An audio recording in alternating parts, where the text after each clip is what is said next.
আজকে তারা আন্দোলন করে আওয়ামী লীগ ব্যান করবে। আওয়ামী লীগ ব্যান করবে কারা? কয়েকটা ভাসমান যাদের কোনো অস্তিত্ব ছিল না, ওই ইউনুসের অর্থ, সেই সোরসের অর্থ আর ইউএসআইডের অর্থ দিয়ে লালিত পালিত এরা আজকে রাজনৈতিক নেতা হয়, রাজনৈতিক দল করে, আবার আওয়ামী লীগকে ব্যান করে, ছাত্রলীগকে ব্যান করে। এদের দুঃসাহস দেখে আমি অবাক হয়ে যাই। আর যত জঙ্গি, সেই জামাতে ইসলামী, যুদ্ধাপরাধী, হিজবুত তাহরীর, যারা সম্পূর্ণভাবে জঙ্গি সংগঠন, আর এদের সাথে জুড়ছে ইউনূস, যে যত জঙ্গি সন্ত্রাসী বন্দিখানায় ছিল সবাইকে মুক্ত করে দিয়ে তাদের দ্বারা আজকে রাষ্ট্র চালাচ্ছে, আর একের পর এক সব ধ্বংস করে যাচ্ছে। আওয়ামী লীগ ভেসে আসে নাই, আওয়ামী লীগ কোনো পরগাছা না। ছাত্রলীগ 1948 সালে প্রতিষ্ঠিত, ভাষা আন্দোলনের সংগ্রামের মধ্য দিয়ে। আর আওয়ামী লীগ 1949 সালে বাংলার দুঃখী মানুষের অধিকার প্রতিষ্ঠার আন্দোলন সংগ্রামের মধ্য দিয়ে আওয়ামী লীগ প্রতিষ্ঠিত। আর এই আওয়ামী লীগের স্বাধীনতা এনে দিয়েছে। আজকে যে স্বাধীন দেশে তারা বাস করে, বাংলাদেশ নামটা বলে, ওটাও কিন্তু বঙ্গবন্ধু শেখ মুজিবের দেওয়া, এবং সেটা আওয়ামী লীগ সংগঠনকে নিয়েই তিনি বাংলার মানুষকে ঐক্যবদ্ধ করে দেশটা স্বাধীন করেছেন। একথা বললে চলবে না। আজকে যে একটা নিজের পরিচয়, পাসপোর্ট, একটা ঠিকানা, একটা দেশ আওয়ামী লীগই দিয়েছে, জাতির পিতা বঙ্গবন্ধু শেখ মুজিবের নেতৃত্বে। আজকে যারা ব্যান করার জন্য আন্দোলন করে তাদের বোঝা উচিত। আর এটা আমাদের হিসাব করতে হবে এখন, যে তারা শহীদের তালিকা বানিয়ে কতজন মারা গেছে, আর তার বাইরে আওয়ামী লীগ, পুলিশ, সংখ্যালঘু সম্প্রদায়, শ্রমিক, ছাত্র, শিক্ষক কতজনকে তারা হত্যা করেছে। সেই হিসাবটা করলে পরে দেখা যাবে যে শহীদের তালিকা কিন্তু এদিকেই ভারী। কাজে এরা যারা আজকে রাজনীতি করবে আর এই ব্যান করার কথা বলবে, তাদের কি অধিকার আছে বলার?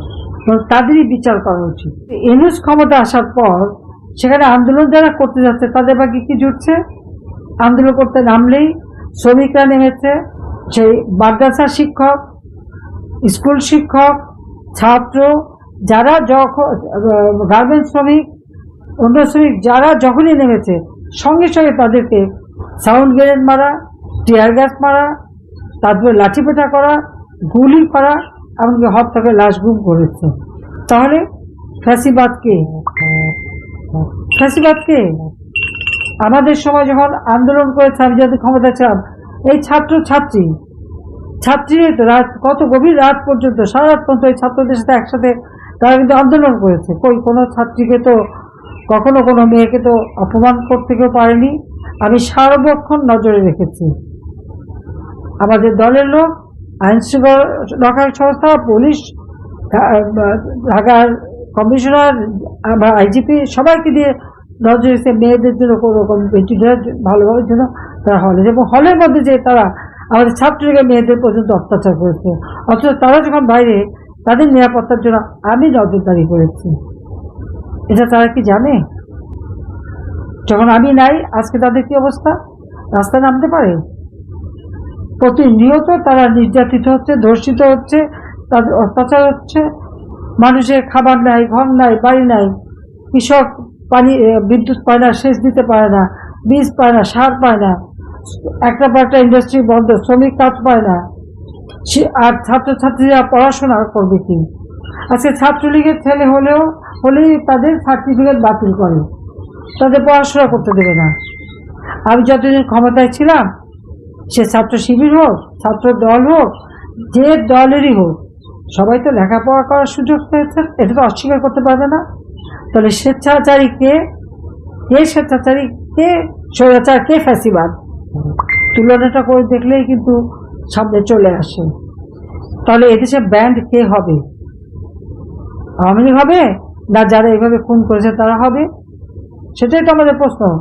অবৈধভাবে যারা ক্ষমতা দখল করেছে, যার কোনো সাংবিধানিক ভিত্তি নাই, যে জনগণের ভোটে নির্বাচিত না, জনগণের ম্যান্ডেট নাই, একটা ভাওতাবাজি, ধোকাবাজি করে অন্য দেশের পয়সা দিয়ে দেশের সর্বনাশ করে তারপর ক্ষমতায় উঠেছে, তার কি মেটিকুলাস ডিজাইন করে ক্ষমতা এসেছে। কোনো আন্দোলন না, মেটিকুলাস ডিজাইন, অর্থাৎ সূক্ষ্ম পরিকল্পনা করে একটা অপকর্ম করে আজকে ক্ষমতায় এসেছে।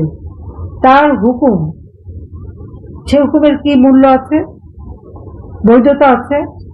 তার নির্দেশ কি বৈধতা আছে? ওই ইউনূসের কি কোনো বৈধতা আছে, বা তার উপদেষ্টা পরিষদের কোনো বৈধতা আছে?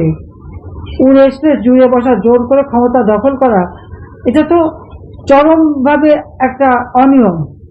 আর সেই অনিয়মের মধ্যে দিয়ে ক্ষমতা এসে আজকে অত্যাচার নির্যাতন চালিয়ে যাচ্ছে ফ্যাসিবাদ। ইউনূস ক্ষমতায় বসে আছে, আর তার হাতে যে কয়েকটা, যাদের নাক টিপলে এখনো দুধ গলে, তারা আবার বড় বড় কথা বলে এবং তারা আওয়ামী লীগের সমালোচনা করে।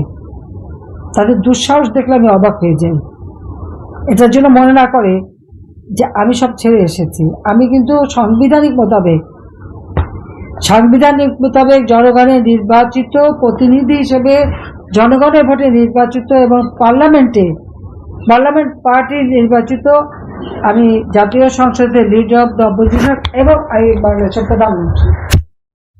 মনে রাখতে হবে, আইনসম্মতভাবে প্রধানমন্ত্রী যখন আমি জুড়ে যে বসে, তাদের ক্ষমতার কোনো ভিত্তি নাই, এটা তাদের স্মরণ করে দিতে চাই আমি।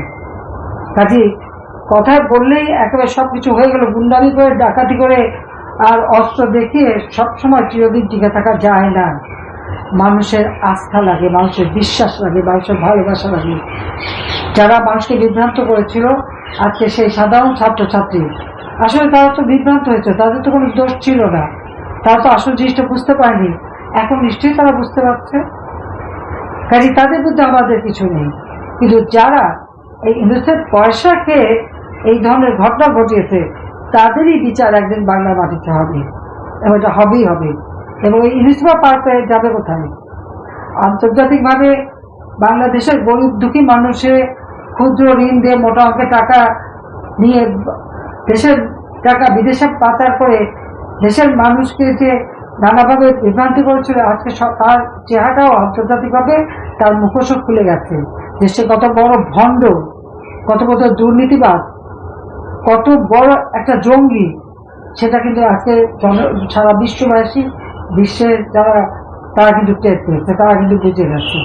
এটা কিন্তু মাথায় রাখতে হবে, কারণ ওই আল্লাহখানা আর আগের মতো নাই যা মানুষকে বিভ্রান্ত করবে। মানুষের গরিবদের পেটে ভাত দিতে পারে না, উনি বিল ক্লিন্টন ফাউন্ডেশনে বিরাট অঙ্কের টাকা দান করেন। এই ইউনূসের দুর্নীতির হিসাবে আর কত দেব? সাথে আমি, জয়, পুতুল, রেহানার বাচ্চারা, 3 বাচ্চা, সবার বিরুদ্ধে দুর্নীতির মামলা দেয়। কি দুর্নীতি পেয়েছে আমি চ্যালেঞ্জ দিচ্ছি, কত টাকা পেয়েছে, কোথেকে এনেছে টাকা, সেটা তাদের জানাতে হবে, সেটা স্পষ্ট জাতির কাছে বলতে হবে। মুখে দুর্নীতি করলে হবে না, আর মিথ্যা কথা বলা আর মিথ্যা করে অপপ্রচার করা, সেটা মেনে নেওয়া যাবে না।